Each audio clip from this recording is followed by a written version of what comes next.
Hello everybody les amis, salut, c'est Sébastien sur Actualia, on YouTube et www.actualia.fr. Il n'y a pas si longtemps que ça, je vous parlais des supercondensateurs.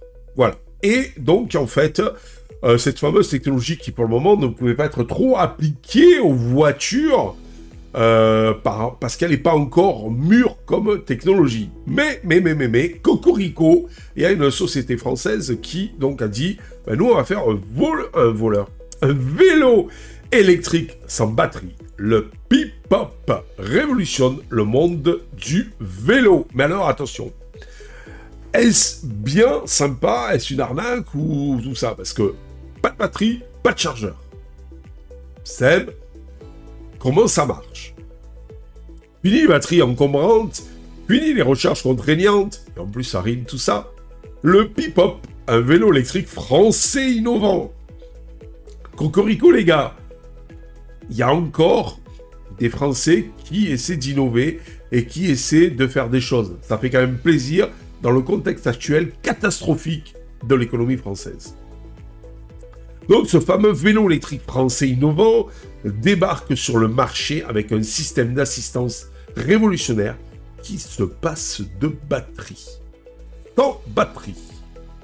Comment ça marche? À la place d'une batterie traditionnelle, le Pipop utilise des supercondensateurs. Ces composants stockent l'énergie récupérée lors du freinage ou du pédalage pour ensuite la restituer au moteur et propulser le cycliste. Donc, plus besoin de prix secteur, le Pipop est autonome et prêt à rouler à tout moment. Alors, attention, ça veut dire que dès que vous forcez à pédaler, dès que vous freinez, dès que vous êtes en pente et que vous freinez, ça emmagasine l'électricité et ça vous la restitue quand, par exemple, vous montez une pente. Mais si vous faites plus de montée que de descente, eh bien, ça ne marchera pas. Vous allez vous retrouver avec un vélo traditionnel. Quels sont les avantages ? Au niveau écologique, pas de batterie au lithium-ion polluante à produire et surtout à recycler. La pratique, fini les soucis de recharge et d'autonomie limitée. Le poids, il est léger. Le Pipop est plus léger qu'un vélo électrique classique pour une conduite plus dynamique. Ce que je vous dis tout à l'heure, heureusement, parce que si vous dépassez la capacité du supercondensateur, qui n'est pas énorme par rapport à une batterie, eh bien, vous vous retrouvez avec un vélo classique. Il a intérêt à être plus léger, parce que sinon, eh bien, vous allez vous muscler les jambes plus que jamais. Et en plus, ça arrive, tout ça. Économiquement parlant, moins de pièces d'usure, entretien réduit. Performant, le système de récupération d'énergie est performant et permet d'atteindre une vitesse de 25 km/h. Alors, vous l'aurez pas, 25 km/h, c'est parce que c'est un vélo. Ça vous permet donc de rester dans la catégorie vélo électrique. À qui s'adresse le Pipop?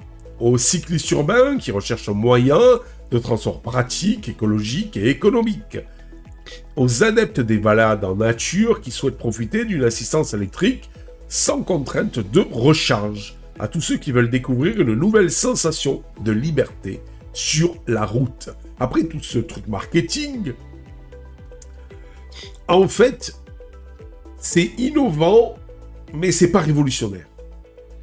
Pourquoi? Parce que je suis allé même sur le site, donc je vous mettrai le lien en dessous dans le descriptif de la vidéo. Sur le site, il parle jamais d'autonomie. Parce que donc l'autonomie, c'est suivant ce que vous allez faire. Si vous allez faire beaucoup de freinage, beaucoup de pentes et autres. Ou si vous allez pédaler aussi beaucoup. Sinon, eh bien, donc, plus vous serez feignant, moins vous allez faire de pentes et de freinage, ben moins vous allez avoir les super condensateurs qui vont se recharger, et moins vous allez avoir d'autonomie. Le Pipop est malgré tout, faut dire ce qui est, un concentré d'innovation. Derrière ce vélo révolutionnaire, on retrouve l'expertise d'une entreprise française. Ça fait plaisir. Franchement, je suis pas chauvin, mais ça fait plaisir. Je suis très content que donc ça soit des Français qui aient lancé ce vélo. Micro Mobility Solutions, c'est la société donc française qui fabrique ce vélo. Cette société est spécialisée dans les solutions de mobilité durable. Elle a développé le Pipop après des années de recherche et de développement. C'est vrai que le supercondensateur, ça fait un moment qu'on en parle, parmi les solutions alternatives à la batterie. Un prix accessible ou pas? Ben, je dirais oui et non. Parce que par rapport à un vélo standard, c'est bien cher. Par rapport à certains vélos électriques, c'est bien cher aussi. Le Pipop est disponible à partir de 2690 €. Un prix attractif pour certains, beaucoup moins pour d'autres, pour un vélo électrique doté d'une technologie innovante et respectueuse de l'environnement. Pour conclure cette vidéo, le Pipop est une innovation qui soit bouscule le marché du véritable vélo électrique avec ses multitudes d'avantages et son prix plus ou moins accessible, ça dépend à qui vous adressez. Il a tout pour séduire les cyclistes à la recherche d'une expérience unique et éco-responsable. Et vous, vous en pensez quoi de cette nouvelle technologie du supercondensateur? Seriez-vous prêt à mettre 2690 € dans ce fameux vélo? 2690 €, c'est quand même une somme. Surtout à l'heure actuelle où, il faut dire ce qui est, nous sommes en période de crise. Voilà.